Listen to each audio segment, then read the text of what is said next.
Welcome to Who Won the Week, your weekly dose of sports and advertising.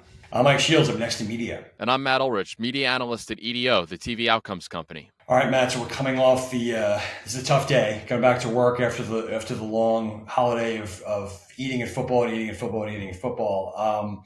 What stood out to you? It seemed like the Thursday night ratings were really big for NBC with between the live broadcast at Peacock. It strikes me that wasn't for years.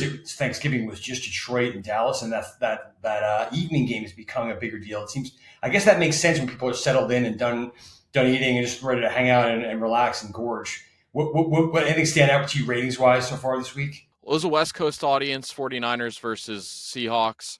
And based on what NBC released via their press room, they're up maybe 1 million over last year on the ratings. That seems great for them, especially in a game that was dominated by the 49ers. So if when Nielsen comes out with their finals, if that's what Nielsen's finding as well, that's a win for NBC on the ratings front.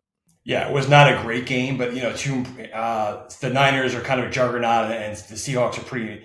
They're a playoff level team, so it was compelling, but not a great. The Niners kind of dominated, but overall the games were okay. The Detroit game was pretty interesting and kind of blew up.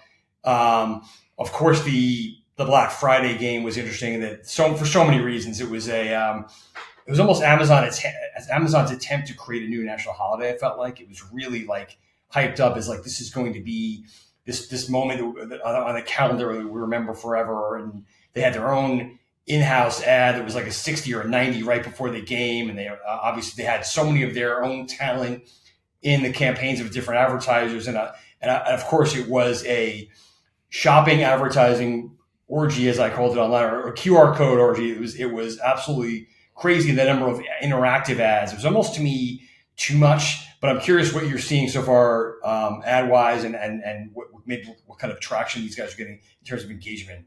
Yeah, matchup wise, and we haven't gotten the viewership numbers, but in terms of overall impact, yeah, it was a tough matchup for them. But what Amazon was able to control was the innovation. So they ran that Ryan Fitzpatrick. They had their talent pregame unlocking a 30% off on the Harry Potter Lego set by hitting 4 targets in like a quarterback, like a passing drill. So that was innovative. And like you said, the QR codes, I think the one ad with a QR code that really stood out to EDO based on what EDO sees as spikes in search engagement driven by these ads was the Gillette ad.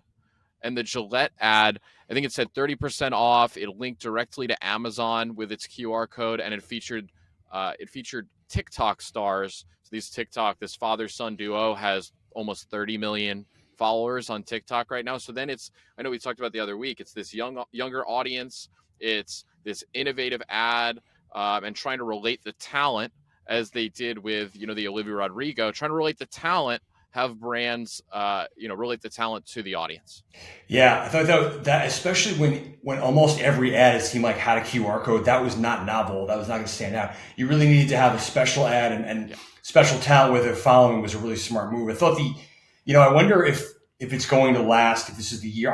First of all, the jury's out whether QR codes are long for television advertising. I think we'll have to see over time. It is a weird behavior to run up to the TV screen 1 million times during a game. But some of it I thought worked, like simple things like Duracell QR code linked you right to buy a bunch of batteries, which families need to do as it was Christmas is coming up really quickly. It's pretty simple. Some of them, one of the ads for Amazon just linked to Amazon.com with the QR code. I thought that was kind of lame. I don't know. It's pretty something simple to do on your own. A lot of the ads you could easily just search online for these things, but some of them, like United was sending you, trying to get you to download their app. It's also this like fury among advertisers to try and get as much consumer data, get you to download their apps as much as possible with this post-cookie world coming out. So there's a lot of factors. I wonder if it's going to work over time, but I think it does stand out that was there's nothing else going on that day, and they're trying to establish a beachhead there. I thought that was pretty interesting. Yeah, the QR codes were everywhere. And an ad without a QR code that actually generated the largest response of any non-movie ad during the Black Friday football was the Snoop Dogg ad for SoloStove. So Snoop Dogg did this stunt. He's known for smoking. Yeah. He said, "I gave up smoke." Yeah, he teased it a couple weeks ago, right?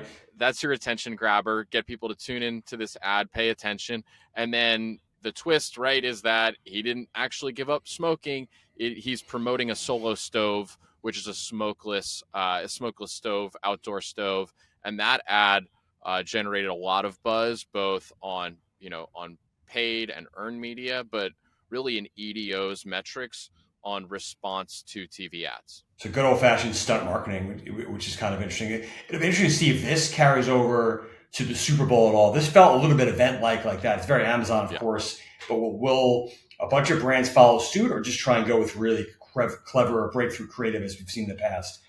It feels like it's stand out and be convenient. The QR codes, Yes. the convenience piece. The standout is Snoop Dogg SoloStove, and if you can do one, great. If you can do both, you might have the winning ad.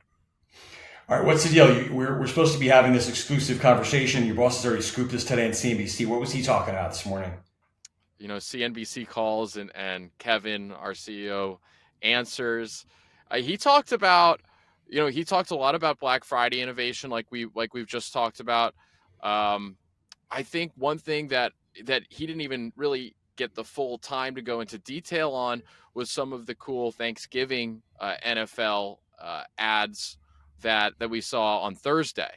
And one that stood out to us at EDO was this sequence on the Thanksgiving NBC game with Walmart. So, if Amazon owns Friday, Walmart owned Thursday to an extent, driving really large spikes in search engagement based on their ads. And the sequence during that 49ers Seahawks game, right when the game began, they ran a 60-second ad that was the Mean Girls on Wednesdays We Shop deals.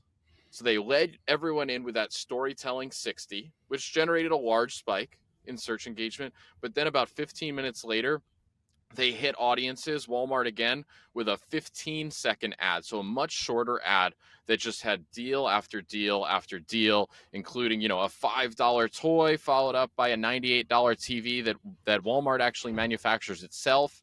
And so they just hit everyone with all under $100 deals.